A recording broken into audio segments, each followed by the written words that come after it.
זה היה החלום הזה. שומר! רוץ מהר ותביא לי את כל המחשבים ואת כל החכמים שנמצאים בבבל. מהר! שלום לכולכם. אתם האנשים הכי חכמים בבבל, ואני הזמנתי אתכם כדי לפרש לי חלום שחלמתי בלילה. אבל מה היה החלום? אם אתם הכי חכמים בבבל, אתם אמורים לדעת את החלום בלי שאני אספר לכם אותו.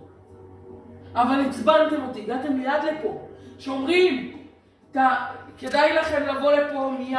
אני צריך שתערבו את כל החכמים בבבל. לא!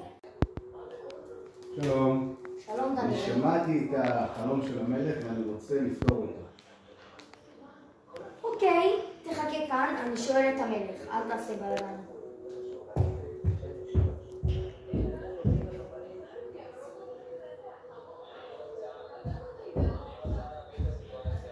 המלך הסכים, יש לך עד הבוקר לדעת את החלום ואת הפירוש של החלום. אם לא, אם אתה מצליח לפתור את החלום ולדעת אותו, אתה מציל את עצמך ואת כל החכמים בבבל. אבל אם אתה לא מצליח לפענח את החלום, הלך עליך ועל שאר החכמים. כולם. בבקשה השם, תגלה לי את החלום. בבקשה, בבקשה. תגלה לי את החלום של המלך. אדוני המלך, אני יודע את הפתרון של החלום שלך. החלום הוא. אתה המלך ראית, והנה צלם אחד גדול, צלם ענקי, אשר זוהרו חזק מאוד, עמד לפניך, ומראהו היה נורא. ראש הצלם זהב טהור, חזהו וזרועותיו כסף, בטנו וירכיו נחושת, שוקיו ברזל, ורגליו חלקן ברזל וחלקן חרס.